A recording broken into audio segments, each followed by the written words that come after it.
Good for Eve. That's what I'm saying about that one. I'm like, we don't know you either. Maybe with communication, all will be well.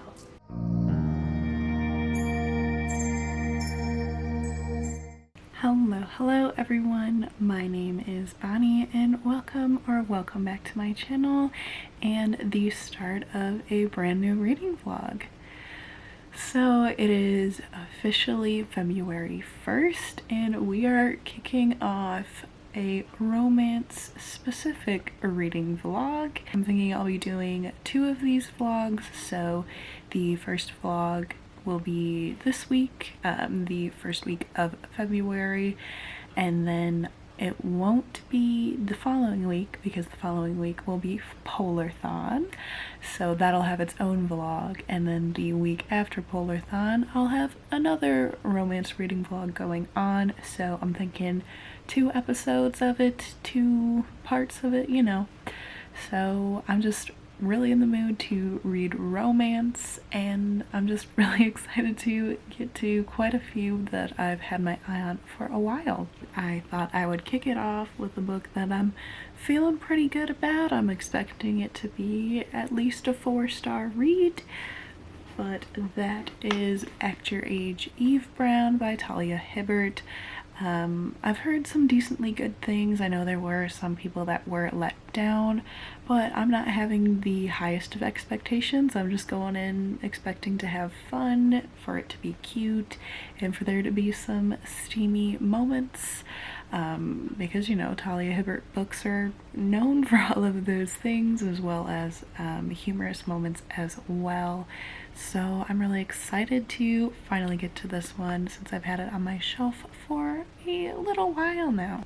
So I will read the back to you because my synopsis or explanation attempt that was in my February TBR was really lacking. So I'll read the back to you. Eve Brown is a certified hot mess. No matter how hard she strives to do right, her life always goes horribly wrong. So she's given up trying. But when her personal brand of chaos ruins an expensive wedding, someone had to liberate those poor doves. Her parents draw the line. It's time for Eve to grow up and prove herself, even though she's not entirely sure how. Jacob Wayne is in control, always. The bed and breakfast owner is on a mission to dominate the hospitality industry, and he expects nothing less than perfection. So when a purple-the-hair tornado of a woman turns up out of the blue to interview for his open chef position, he tells her the brutal truth. Not a chance in hell. Then she hits him with her car, supposedly by accident. Yeah, right. Now his arm is broken, his B&B is understaffed, and the dangerously unpredictable Eve is fluttering around trying to help. Before long, she's infiltrated his work, his kitchen, and his spare bedroom. Jacob hates everything about it, or rather he should. Sunny, chaotic Eve is his natural-born nemesis, but the longer these two enemies spend in close quarters, the more their animosity turns into something else. Like Eve, the heat between them is impossible to ignore, and it's melting Jacob's frosty exterior. Does this not sound fun? This sounds so fun.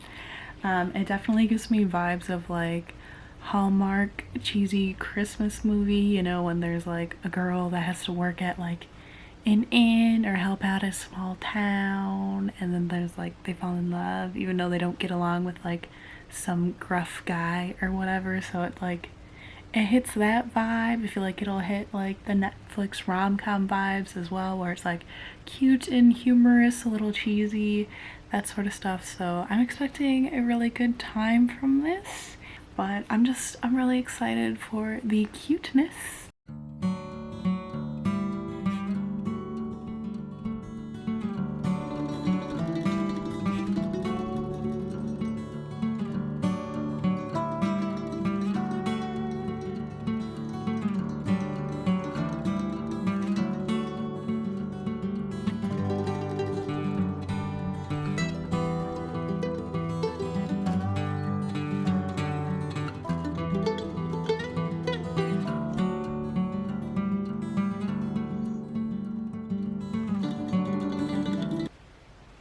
Hello.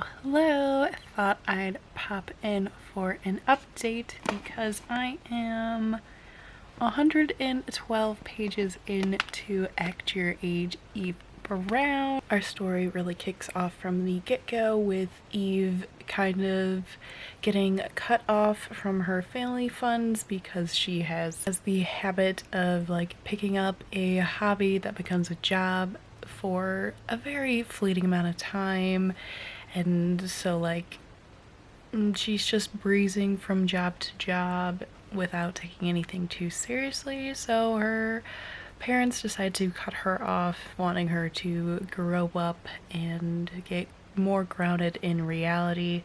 So Eve is like, I gotta get out of here. And she finds a little town that has a B&B that is hiring for a chef, which Eve does have like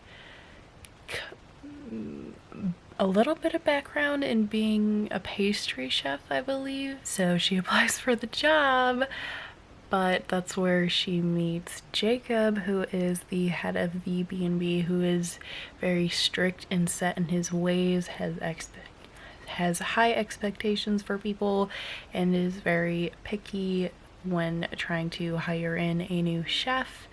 So like things go off on the wrong foot, but he eventually like comes around with his friend that was also there for the interview, because they're like down on their luck and they desperately need a chef for this like, I think, baking festival, or it's like a gingerbread festival or something, that like people are coming to the B&B for like the food and everything, so like they desperately need a chef.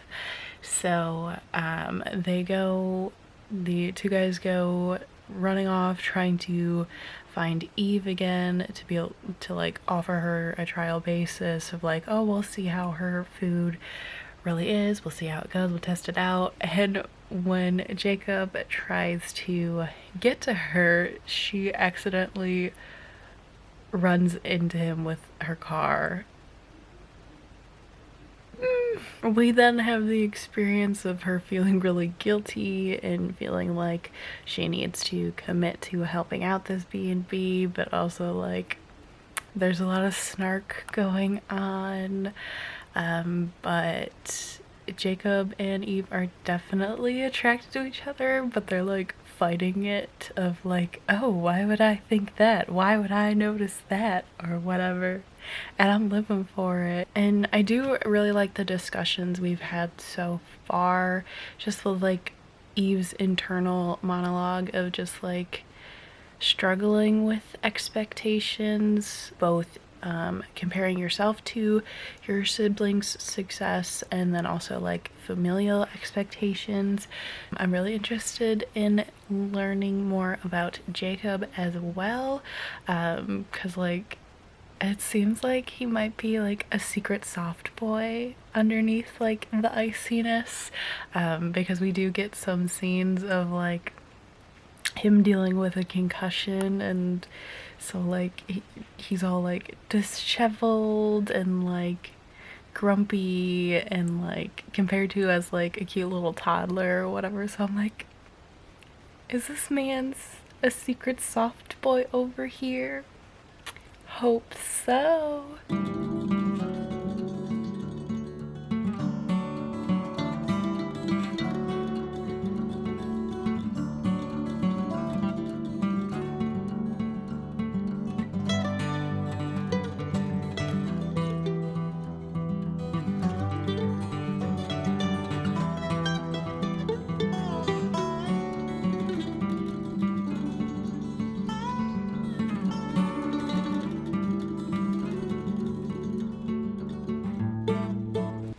Hello. It is now February 2nd, but I have updates to share. So for Act Your Age, Eve Brown, I am now on page 276. I'm thinking I'll be able to finish this today, which is exciting because I have I think just a little over 100 pages left, and romance books fly, so I'm not too worried about that. I'm really enjoying it. I think that Eve and Jacob are like a really cute match for each other. It's just great seeing them like being themselves, coming out of their shells. I will say I am surprised how long it was until we had like a sexy moment, sex scene, because I feel like the other two Brown sister books, there was already multiple sex scenes by the time we got to the first one and this one. But like, it was good. Like, I'll say good for Eve. Good for Eve. That's what I'm saying about that one. So we did meet the twin characters that the spin-off series is supposed to be following next, which I was thinking they were supposed to be related to Jacob, but they're actually not. They're like related, I believe they're related to Jacob's best friend. So where I'm at, we only just met them, and Eve is like going out with them for like a night on the town. And I mean, we don't know much about them yet. They seem a little generic, but fun nonetheless. So yeah, I don't know. It's just, it's wholesome. Eve making new friends, and also like Jacob and Eve separately are realizing how much they admire and want to be with the other person. So it's just really cute. And I'm having a really good time with this one. And then my other update is I did start listening to the audiobook of The Stand-In by, is it Lily Chu? Yes, The Stand-In by Lily Chu. It's the audiobook I have access to from the Audible Plus catalog. It's narrated by Philippa Soo. So I've been listening to that, and I really don't love it. Like, I'm intrigued enough to like continue. Essentially this is like a character swap kind of thing, where our main character Gracie is kind of down on her luck. She's dealt with a really shitty boss who is like sexually harassing her, and then she gets laid off from that job, and she's like in desperate need for money because she wants to get her mom into this really nice nursing home that they've been wanting for a good while.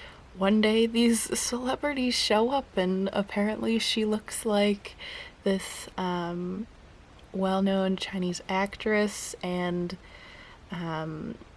named Feng Li, and the actress suggests that Gracie impersonates her for money, which we don't really know why yet. Why, like, she needs the swap to happen, but it does seem like she's sick or unwell or just burnt out. It's all speculative right now. But when Gracie is in the swap, she is having to hang around with another well-known actor named Sam, which they don't get along. He's very against the swap, but like they gotta work together. So I am like nearly halfway in, and I'm finding myself annoyed at parts. I feel like Gracie is very harsh about herself, about her appearance, her life, all that. Like, multiple times she's like, I'm not pretty. I'm not the pretty one. I wouldn't be considered pretty. I'm like, girl, if people think you look like a famous actress that's known for her beauty, clearly you are pretty. Like, girl, come on. So there are moments where like she gets better about that, when she's like feeling herself in a nice outfit, but it's still just, I don't know, she's very down about herself. And then the dynamic between Gracie and Sam, I'm assuming this is supposed to turn romantic, but the majority of the time I'm like, you guys are so mean to each other or rude to each other or short with each other for no reason. All the time. Gracie keeps bringing up, oh, how beautiful he is. Oh, I noticed this hot thing about him. Oh, this is hot. This is attractive. Oh, he's so sexy. Oh, him in the light. And I'm like, girl, we get it. Also, if you are with this dude every day, wouldn't you, like, stop having to continually mention how hot he is? Like, wouldn't you then be used to his hotness? I'm like, okay, girl. Okay, girl. So I'm a little bummed with how I'm feeling about it currently, but so be it. Also, I don't know how much of my like annoyance of the continual mention of how attractive Sam is, like, I don't know if that would be as noticeable if I was reading it physically versus listening to it audibly.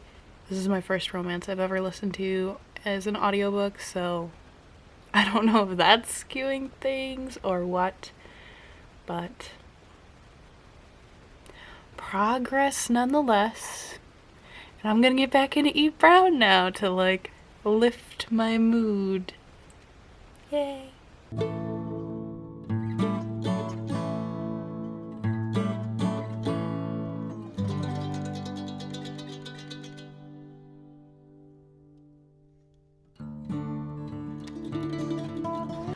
Hello. So it is update time. It is currently 11:45 in the evening, so I'm all showered and ready for bed and everything, but I do have reading updates. So I did manage to finish off Act Your Age Eve Brown by Talia Hibbert, and boy was this cute.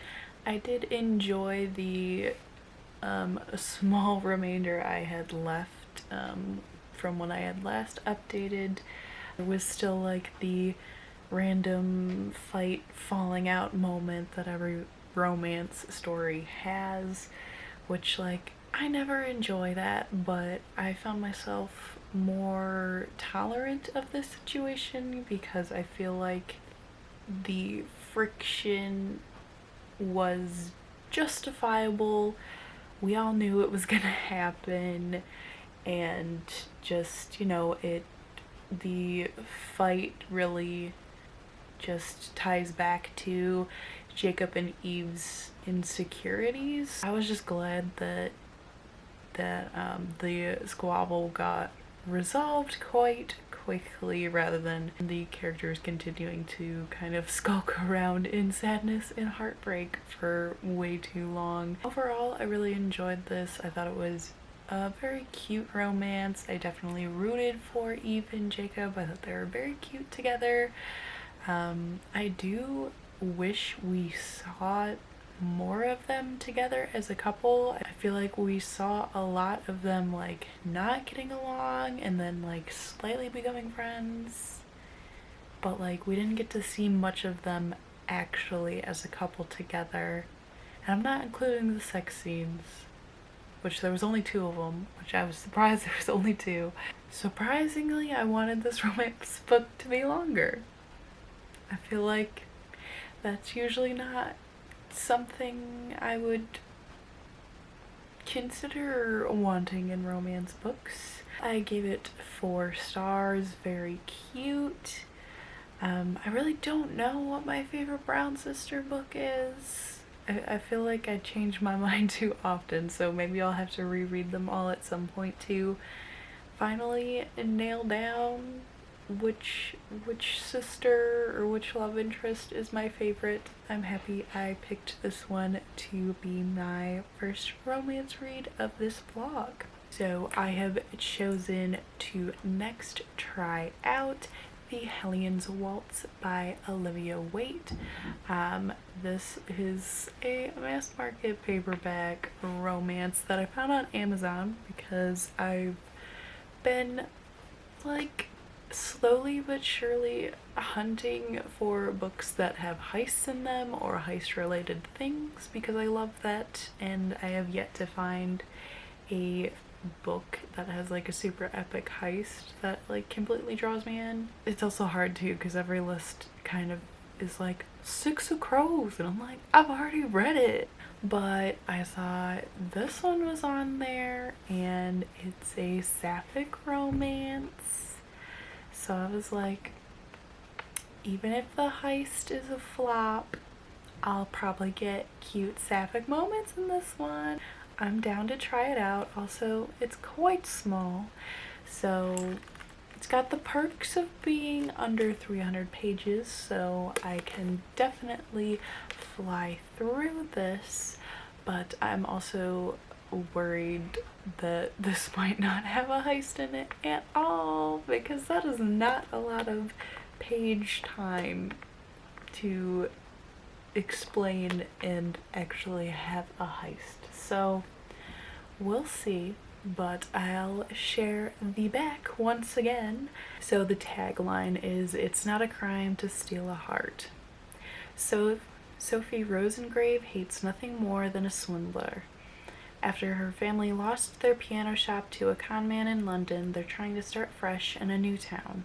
Her father is convinced Carrisford is an upright and honest place, but Sophie is not so sure. She has grave suspicions about silk weaver Madeline Crewe, whose stunning beauty doesn't hide the fact that she's up to something. All Maddie Crewe needs is one big score, one grand heist to properly fund the Weavers Union forever. She has found her mark in Mr. Giles, a greedy draper, and the entire association of weavers and tailors and clothing merchants has agreed to help her. The very last thing she needs is a small but determined piano teacher and composer sticking her nose in other people's business. If Sophie won't be put off, the only thing to do is to seduce her to the cause. Will Sophie's scruples force her to confess the plot before Maddie gets her money, or will Maddie lose her nerve along with her heart? So, with the statement being made, seduce her to the cause, I'm thinking there will be a heist. I'm hoping. Hey yo! So it is currently Friday. Happy weekend, and I need to update on things. So not too much progress, but I have gotten to, I think, about or a little over 30 pages into Hellion's Waltz, which things are finally starting to pick up. So I am started to get invested. So far we have gotten two perspectives of the two main girls, one being this kind of, I can't tell if she's gonna be a teacher or what, but her family has this like music business, so like she'll perfectly tune pianos, and the rest of her family members are also into varying instruments. So we see her draw to music, and then apparently, so far, it's only been alluded to, but she's been scammed by someone in the past. Some guy, I guess. We don't know the story of it yet, but it just makes her really on edge about people that seem insincere. Then our other character, which I remember her name is Madeline, but she goes by Maddie.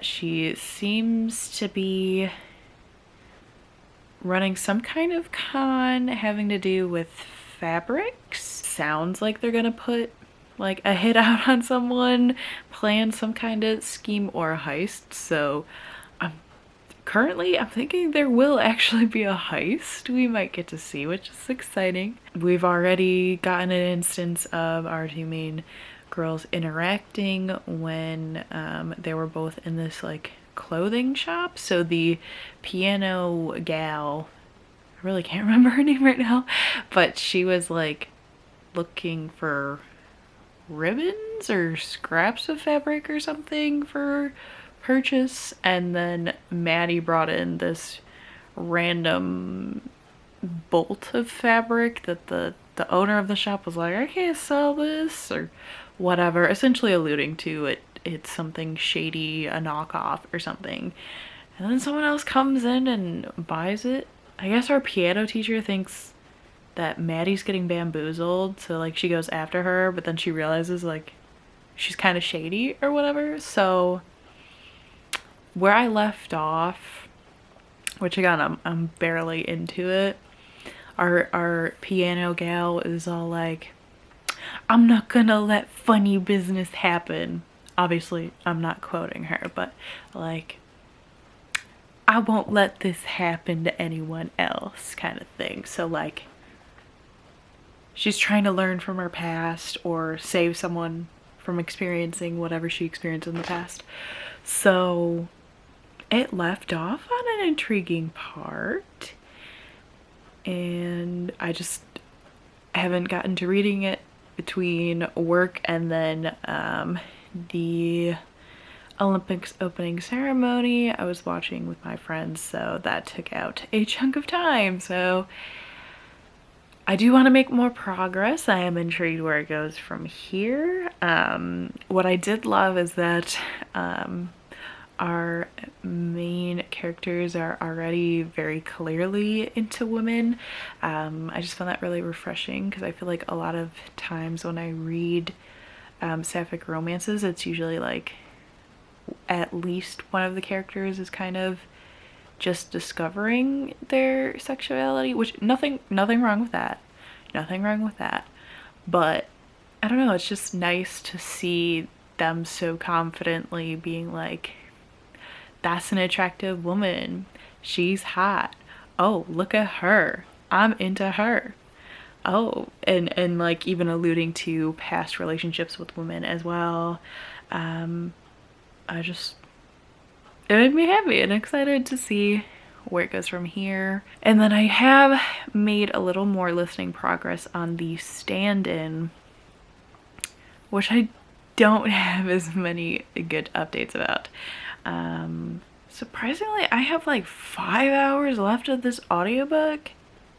Why is this audiobook so long? I'm not enjoying myself. I'm finding issues with how often our main character considers herself not beautiful, or saying like, oh, I've just always been the weird one. And it's like, girl, how many times now have you impersonated this beautiful movie star? How are you not getting it that you literally look the same? There's that, and then it's still our main guy is just, he's fallen flat for me. Literally all we know about him is he's hot and a good actor, and he plays Candy Crush. And like there was literally a scene where he was talking about how like, oh, women see him and they just see like what package he's providing, like what he's displaying to them. They don't know the real him or whatever. I'm like, we don't know you either. So I'm not really enjoying it. I feel like our identity switch thing isn't as fun as I thought it would be. You know, if you're pretending to be a movie star, you'd think we'd be seeing more cool and fun things happening, but it really just seems more of our main character nearly ruining the reputation of Fangli. So it's like, this isn't the fun romance read I thought it would be. Also, it's still not even a romance. Like, it just feels so one-sided. But I'll say good night to you now, and I'll check in tomorrow. Good morning, friends.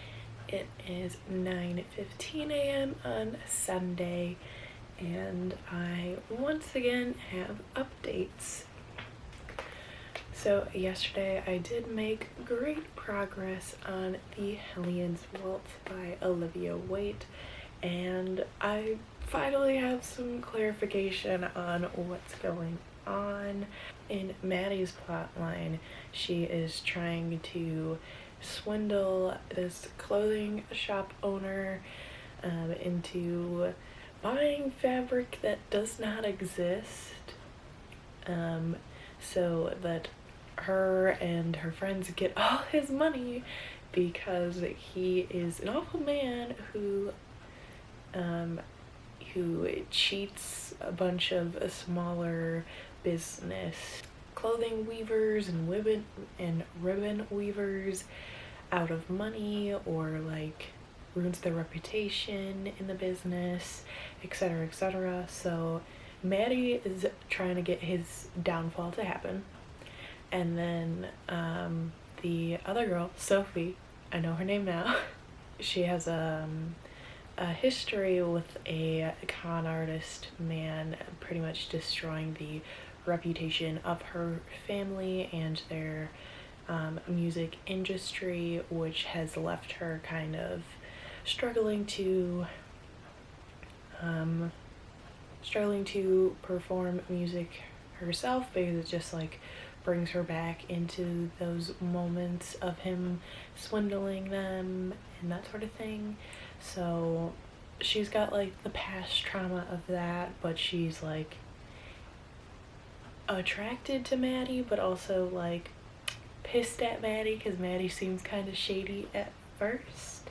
But you know, maybe with communication, all will be well.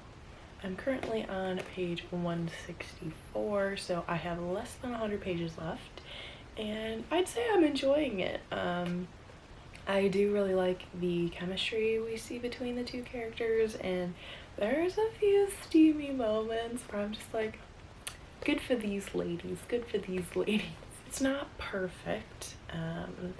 I do find a few moments to be a bit boring, like whenever the descriptions get a little too focused on the weaving industry or Sophie's piano situation. I find that I don't really care, which I was kind of surprised about with the music, because I've played music myself for years, so I was kind of surprised when I was like, I don't care about this piano business, I don't care. I think the discussions around the weaving industry and the piano industry is more so used to like clarify the setting more, or like the job situations. I think it's utilized that way more than actual like intriguing plot situations. So that's kind of meh. And then I also have to update once again, I don't think this is going to be a heist. I don't think so. This feels more of like a swindle, a con, with like fake identity, trickery, that kind of thing, rather than a breaking and entering, cunningly stealing this thing and framing things and all that. So once again, we'll see, because like I said, I still have 100 pages left, but the way we're currently standing, I'm like, I don't think this is gonna be the heist moment I was hoping for. My plan is to finish this today and make progress, if not also finish the stand-in, which I haven't made any progress on since I last spoke to you, but it's still on the docket.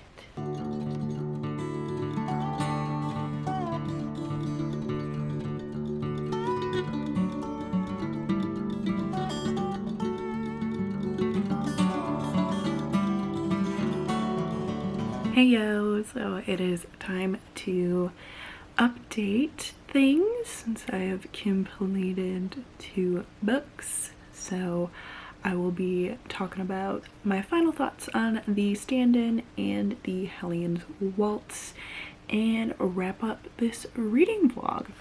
I'll talk about my least favorite one first. So I finished the stand-in audiobook and I disliked it so much. I gave it 2 stars. I had so many issues with this. The main character is so insecure. Chemistry between Gracie and Sam were just not there for me at all. I was like, how is this a romance book? I don't get it. I don't feel it. I was just so confused how Gracie and Fong Li did not like look into their past or their connections sooner. It's like, if y'all literally look like twins and Gracie can pass for being Fong Li, I'm like, how do you not have like a genetics test done or something? I don't get it. I don't get it. Like, how is that not like one of the first things you do?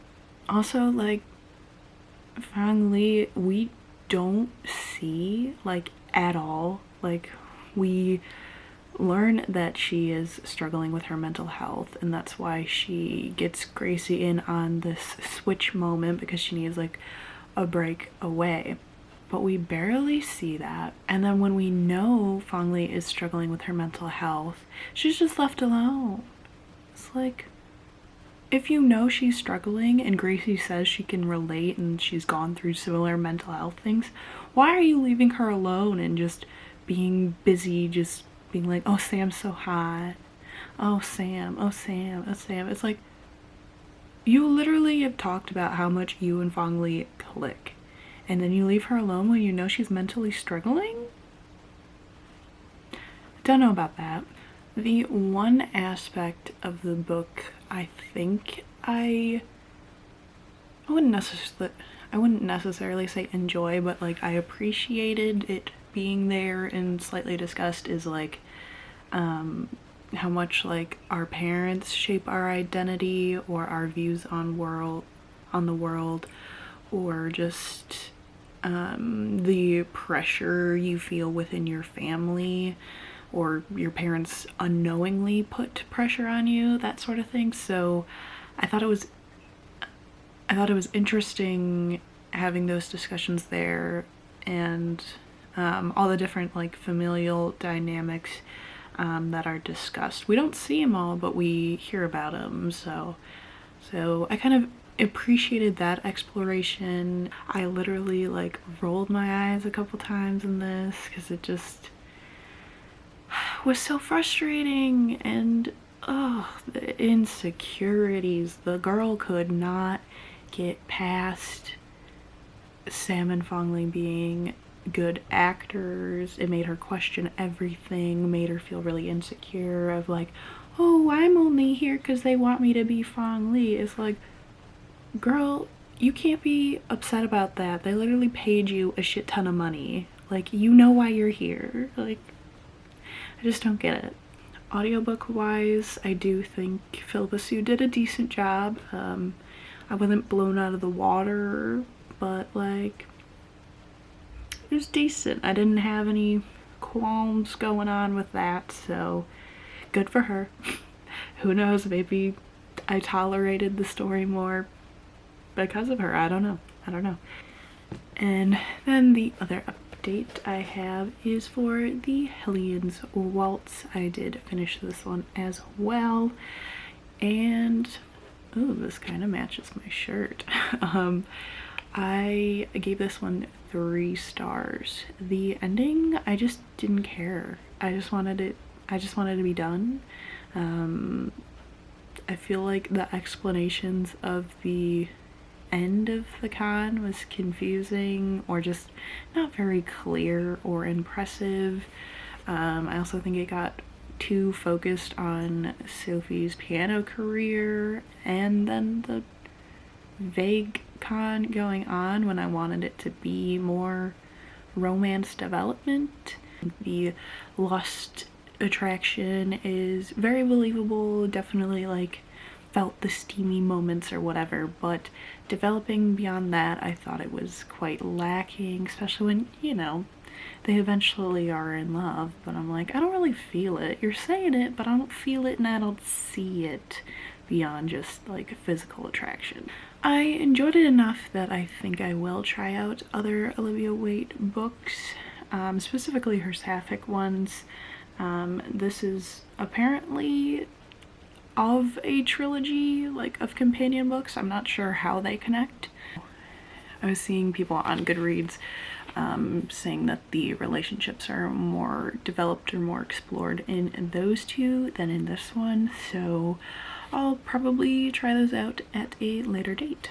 Even though I started on a high with Eve Brown, then kind of went downhill from there. I still like enjoyed reading the romance books other than the stand-in.